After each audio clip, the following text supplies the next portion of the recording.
Alright, EA Ermor turned 53. We receive a messenger from Tianqi. Looks like they were eliminated. Don't really have the story here, and it does look like they were correct in figuring out that this was going to be the turn they were headed out. We finished research in evocation level 6, which is what we were aiming for. So now we're back on the alteration track, and I mean, really, we could go all the way up to 9, although there are useful things for us at 7 and 8, so we'll definitely at least go to 7, but yeah, we could theoretically keep researching that school for quite some time. Russ claims both the Throne of Water and the Throne of Fire, which is notable both because now they have 2 more thrones, but also they were able to simultaneously claim, so they have at least 2 Holy Threes. I believe these are summons of theirs that are Holy Threes, so they can pretty much get as many Holy Threes as they have Astral Pearls for, which could become relevant at some point if they Throne Rush, but we're a long ways from that. We're bringing in some Vine Ogres, casting Astral Window. We catch a battle between Russ and some Independents, and it looks like it is a lone Thunder Priest. Although he's been heavily kitted out, fully kitted out, along with some gems, relatively cheap items. I think these are all 5 gem items, so, you know, full kit is never cheap, but this is about as cheap as full kit can be, and hey, here's some barbarians. So yeah, this is perhaps a more efficient use than some of the things I do. Definitely I spend a decent amount of gems, although this guy does have some gems. I'm not sure if he's spent one just yet. Nothing that he's cast really seems like it would cost gems, so maybe the gems are, you know, just sort of more of an emergency thing, because they don't appear to be in his script. Things seem to be going pretty well for him. He does have Body Ethereal. No, excuse me. He's got Mist Form, so with 29 protection and Mist Form, it's going to be pretty difficult to kill this guy, although I don't think he managed to get personal regeneration on himself. No, I would say possibly it was in his script, but I remember him moving forward. That might be what the nature gems are for. With the nature gems, he would be able to cast personal regeneration, and like some damage is coming through, in fact quite a bit. And without being able to regenerate that chip damage, yep, there he goes. So barbarians, they are scary. So that's definitely a rough loss. Again, relatively cheap kit, but it was a lot of kit, so that hurts. Then there was a battle in Ulm from Vanheim. Looks like he's just pinging with a commander, and it looks like Ulm is not really doing any patrolling, so I'm assuming there's probably a bunch of Vanheers nearby that are thinking about jumping on top of Ulm's capital. So we'll want to continue to keep an eye on that. And then we captured a province from TNN who left no province defense. And then TNN rides out to attack us, which is absolutely not what I was expecting. Or maybe they're just pinging. No, they ride out. So this is it for most of the marbles. We've seen a lot of this. They have brought out a lot more, I don't know, a lot more, but more casters definitely. And, Foul Vapors is on the table, although also possibly Swarm, some air elementals it's looking like. Probably, yeah, quite a few air elementals. Wouldn't surprise me if a storm went up. They've got some squads in the back here to catch flyers. I do like that. Speaking of flyers, they have some undisciplined griffins who are going to go in right away, but they are pretty dangerous, so that could definitely mess us up. A few trolls, which we may not have seen, but otherwise mostly Furbolg, along with their sacreds, and of course the god with a lot of gems. Not sure about the air gems. That was probably they were carrying it from earlier and forgot to remove them. And then yeah, we've seen our army before. We do have Rigor Mortis lined up. We also have Serpent's Blessing. So we're ready to go. Let's see what happens here. We're also making skeletons. We have our skeleton guys out in front. I believe that was Serpent's Blessing. There goes the griffins.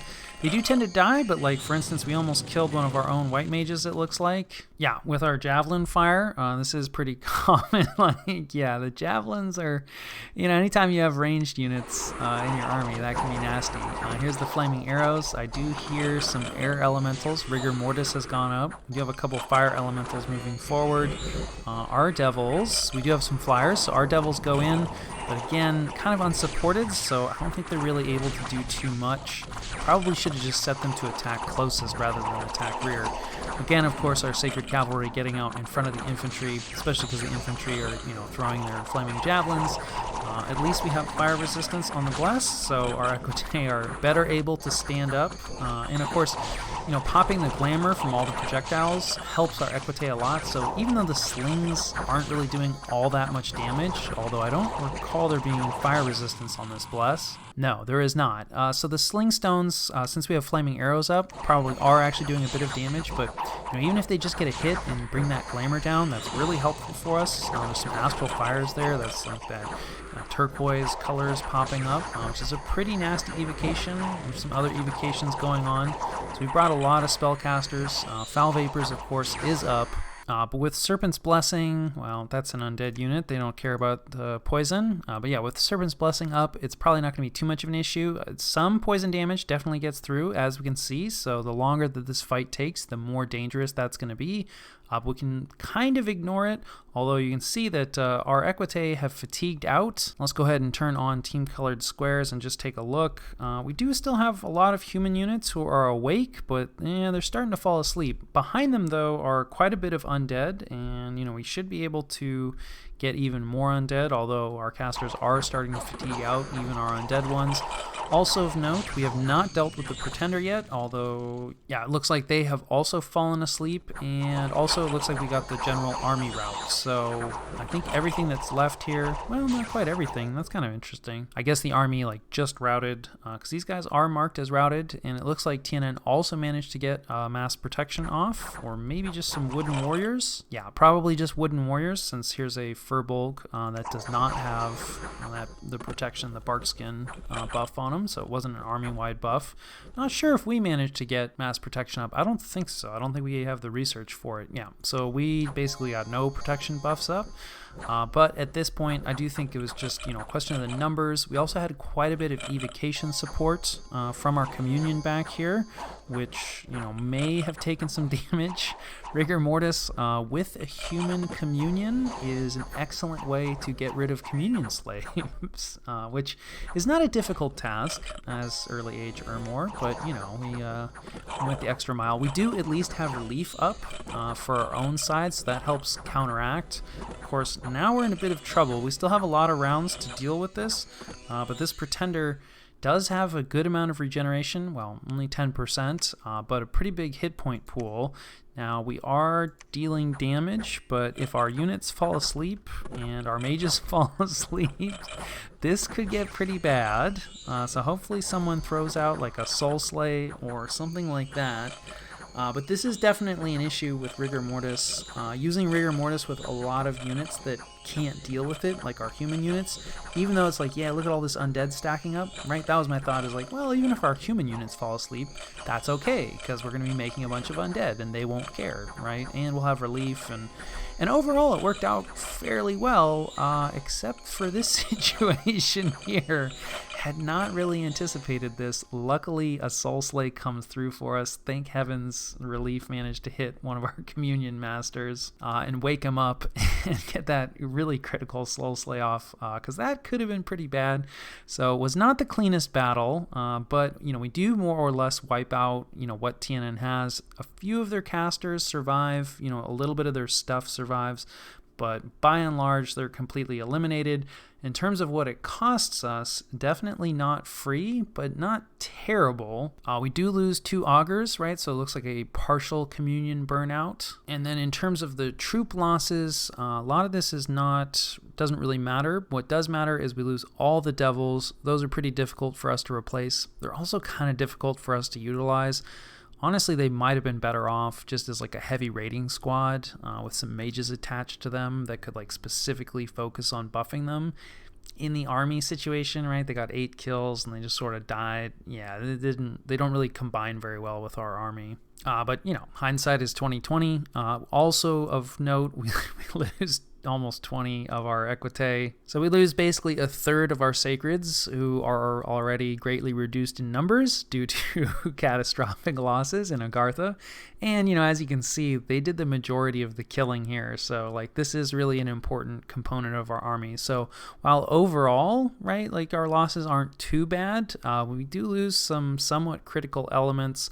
Also, the communion is maybe in a bit of a rough shape. I do believe we're moving up some augurs this turn because I realized that since we were about to have a big battle, probably not all the augurs would survive. So, we do have communion reinforcements coming up. We do have a few retreats. None of them are too relevant, probably like some slingers or something.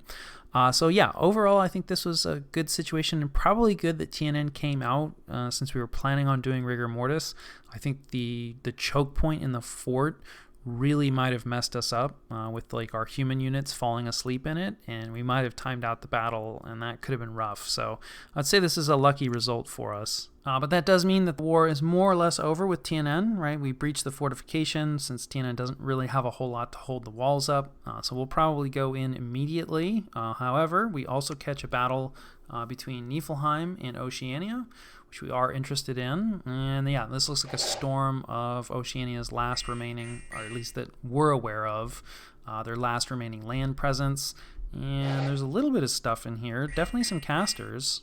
This is definitely an interesting setup. So there's a siren here who's been given a copper arm, which is a miscellaneous item that provides an arm slot for creatures that don't normally have arm slots. And I know that the siren it's kind of an odd unit. It can switch forms, and its magic paths change when it switches forms. So I'm guessing Oceania needed an item forged that required the cross paths when they're in their siren form, but they do not have arms in their siren form, so they solved it with the copper arm and has been forging them items. So definitely sad to be losing this. This is a good amount of gear, assuming that this doesn't work out.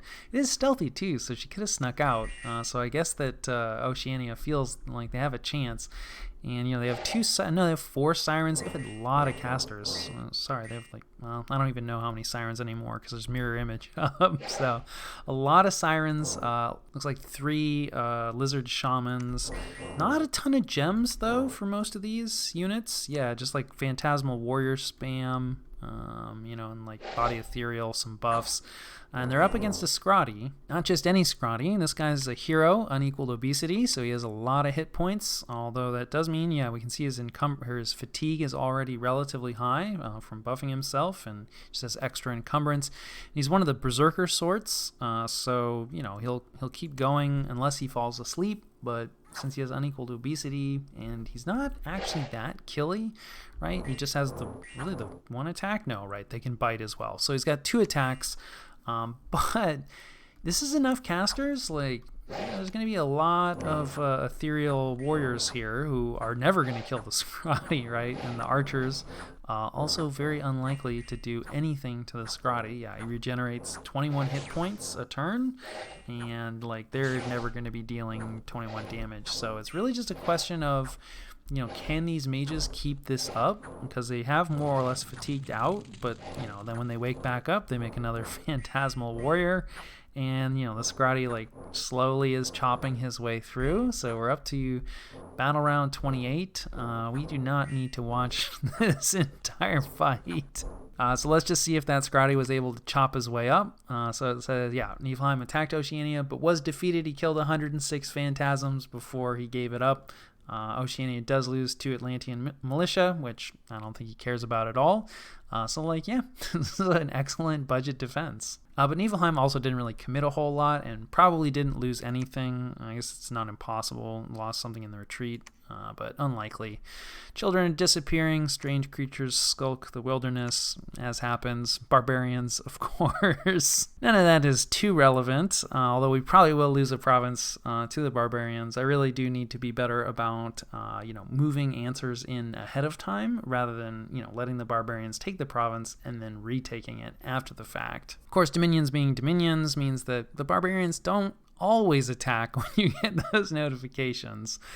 So we foresee a major event. Stars are going to be right for alterations in 3 months. This is pretty useful if you have a big alteration spell to cast. I believe you get a discount, but we will not be taking advantage of that.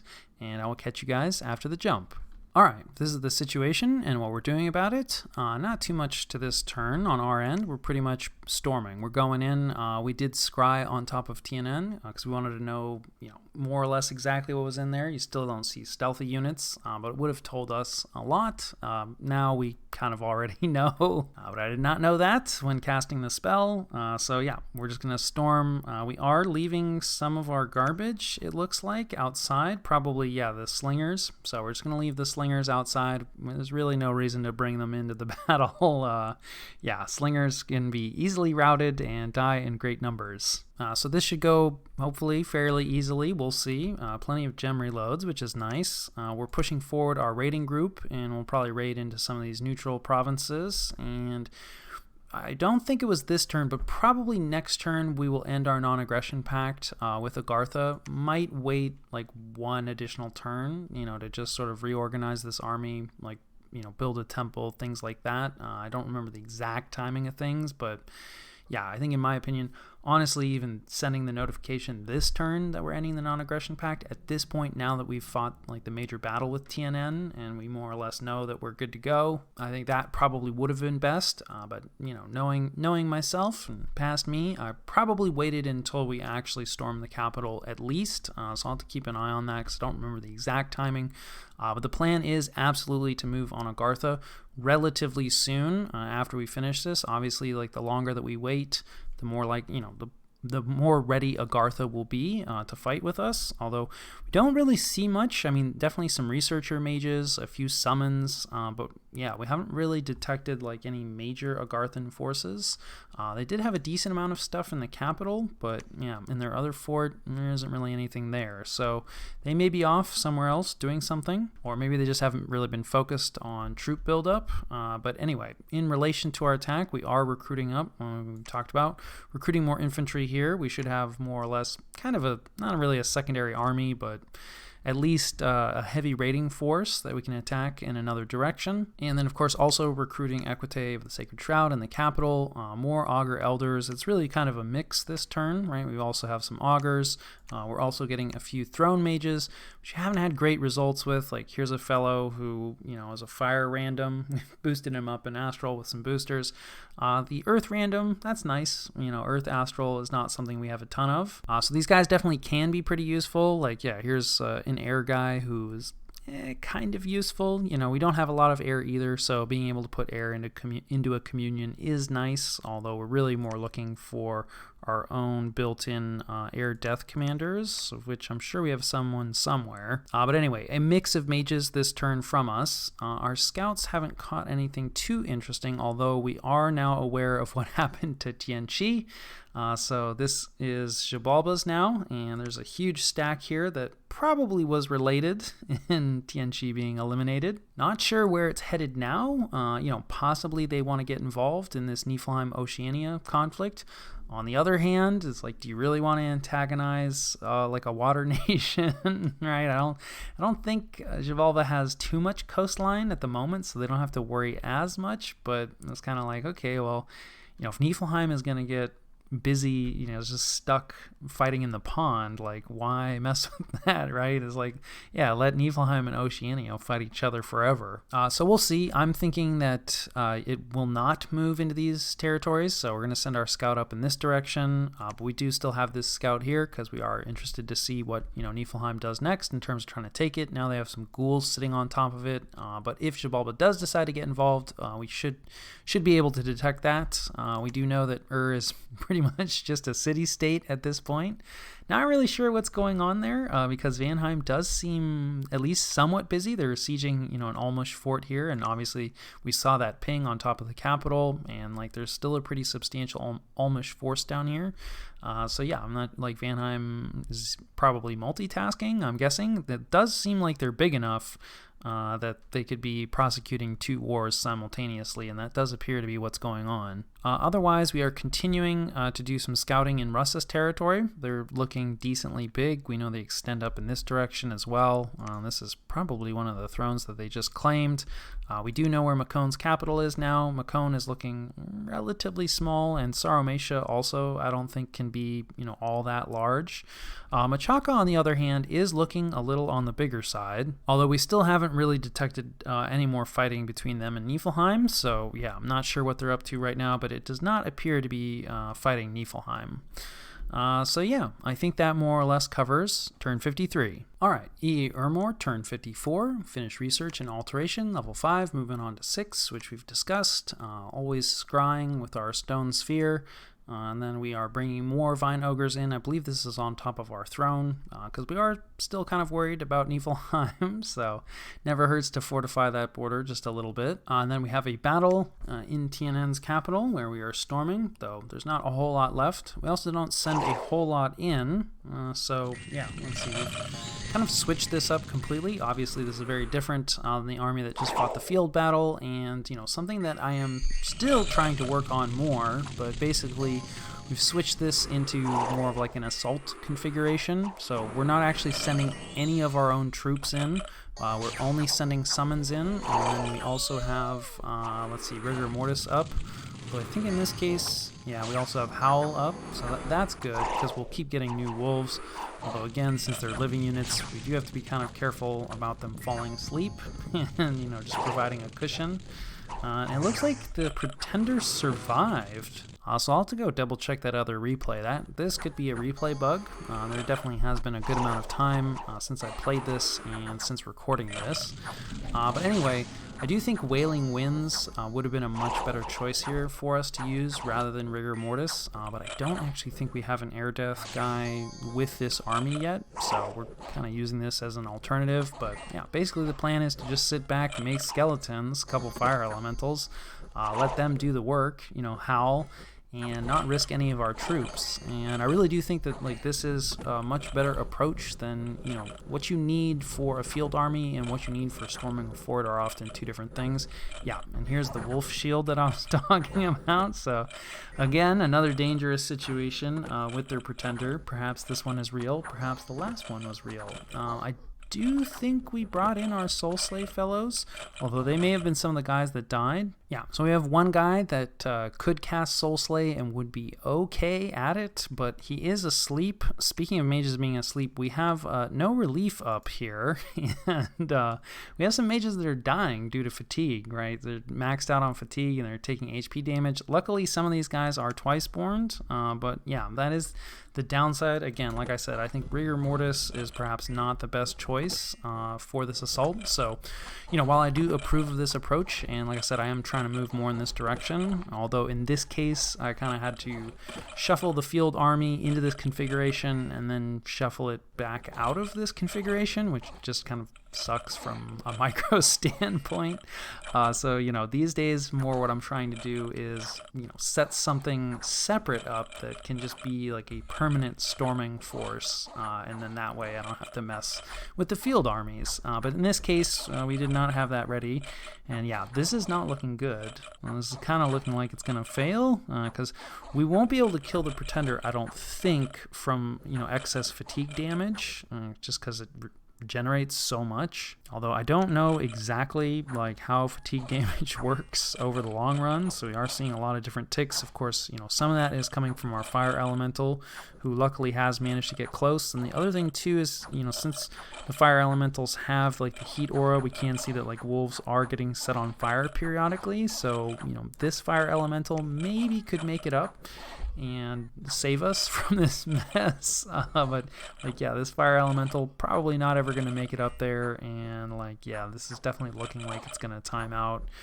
We have managed to not lose some of the mages that I was expecting to have already died. So it did look like this guy took another point of damage, but then his fatigue went down. So Rigor Mortis definitely does not, hit the battlefield equally. It is somewhat random.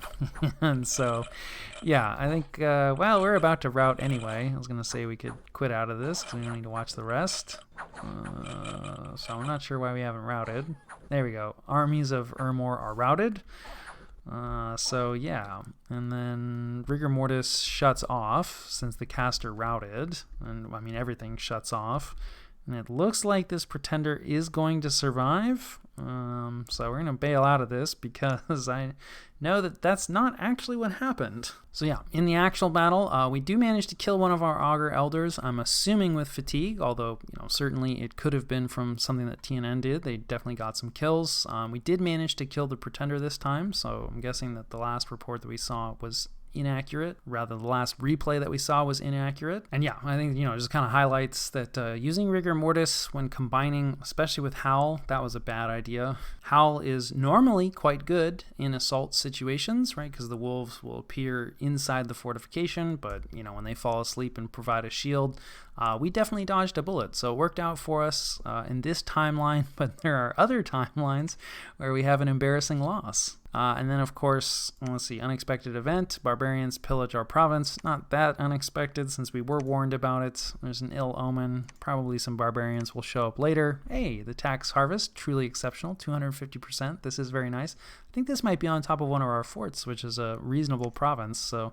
that's actually pretty helpful. We have a worldwide event. Stars are right for alterations.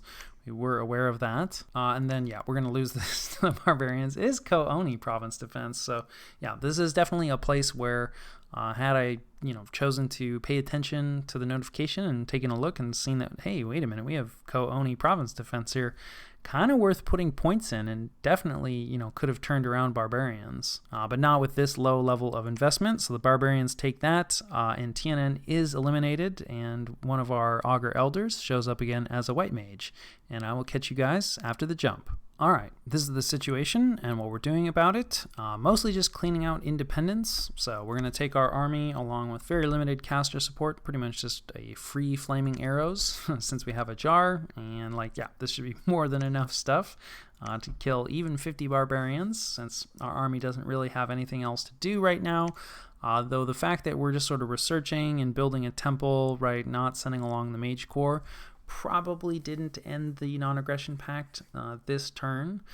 Although that said, we do theoretically only need one turn, right, to actually start attacking Agartha's territory. Although this is a mountain pass here, which currently is open, but as we are headed towards winter, this is probably going to close. That's not the end of the world, because this province down here, it's hard to see, but this is not a mountain pass, so we will at least be able to loop around, but we're a little bit farther away, in winter at least, than it looks, to Agartha's territory. But we do need a little bit of time. We're bringing up, these are the augur replacements that I talked about, and we are recruiting more augurs here because, we definitely had some issues with our communion. It's not as strong as it once was. There's a white mage out here, this fellow, so we'll probably, he's just researching for now, but eventually he might want to rejoin with the army, although he may hang out, because it is looking like we're building up a good amount of equite up here. Probably enough, that could serve, definitely enough that could serve as a secondary army.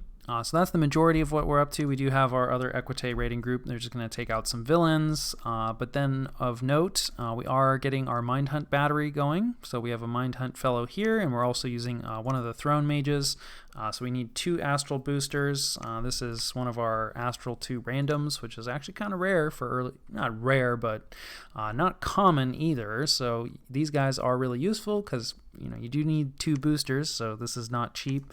Neither of these boosters are cheap, this one being particularly expensive. But Astral 4 is the minimum amount that you can have for Mind Hunt, and then we just stack the rest of this with penetration gear. So this is not maximum penetration gear, but it's as good as we're really able to do as early age Ermor, because so many of our other slots are taken up with boosters. And we are Mind Hunting the barbarians. So that is why we are sending just a lone commander who's just going to hold for a little bit and then retreat, and hopefully all of the barbarian chiefs have been mind hunted and the barbarians will just retreat in confusion. So fingers crossed that that works out. We are planning on deploying that against players at some point, but hey, let's test it on the independents first. Otherwise, we do see there's a decent amount of burning ones starting to stack up here. We know that Abyssi is very interested in attacking Vanheim next, which we're not necessarily against, but, like I said, we do need to deal with this Agartha situation first. Our territory is incredibly awkward now. So, this absolutely has to be next on our agenda. Otherwise, we see that, Niflheim has actually cracked Oceania's capital underwater, and there's a Jarl here, along with a bunch of trolls. So this is pretty dangerous, but, I'm assuming that Oceania has a good amount of stuff in their capital, although not enough stuff to prevent the crack. So definitely very interested to see how this storm goes, assuming there is a storm. Also, related to that, there's a huge stack of Great Eagles here now. This fortification remains cracked. And while Great Eagles aren't necessarily great in combat, considering what was in that fort for Oceania, which is basically just a bunch of squishy low-level mages, sending in a stack of Great Eagles to, actually attack rear would be super dangerous for Oceania. I would say that Oceania's land presence, at least in this area, is probably about to come to a close. And that's kind of the majority of the interesting diplomatic scouting stuff that we've seen. We do see Theridos over here, although we're kind of backtracking, so I'm pretty sure we already knew about that. Vanheim is sieging this fort here, and we can see, a variety of human garbage for siege strength. I'm sure there's elves either here or nearby. However, the fort is not cracked yet, so yeah, this looks ongoing, and the elves definitely can struggle to bring siege strength to bear, and I think Ulm is doing a really good job of dragging this war out, so we do appreciate that. And then not too terribly important to us yet, but of note, we see some Fomorian territory here, so we know at least one of Russ's neighbors, and we've kind of found one of the edges of their territory, as well as another neighbor of Xibalba's, right? So we have lost, we did not guess where that army went, so could have gone a lot of different places, but one of the places it could potentially be heading is to fight against Fomoria, so we'll try to keep an eye on this border as much as possible, and I think that more or less covers turn 54. And just to double check that battle report from the previous turn, it does look like it reports that their pretender survived, so that makes sense. That's how their pretender magically appeared when we stormed the fort. So, that battle report that we saw, or rather that replay that we saw, was not actually quite what happened, but, not dissimilar from what went down, and, certainly something that could have happened. So now that covers turn 53 and 54.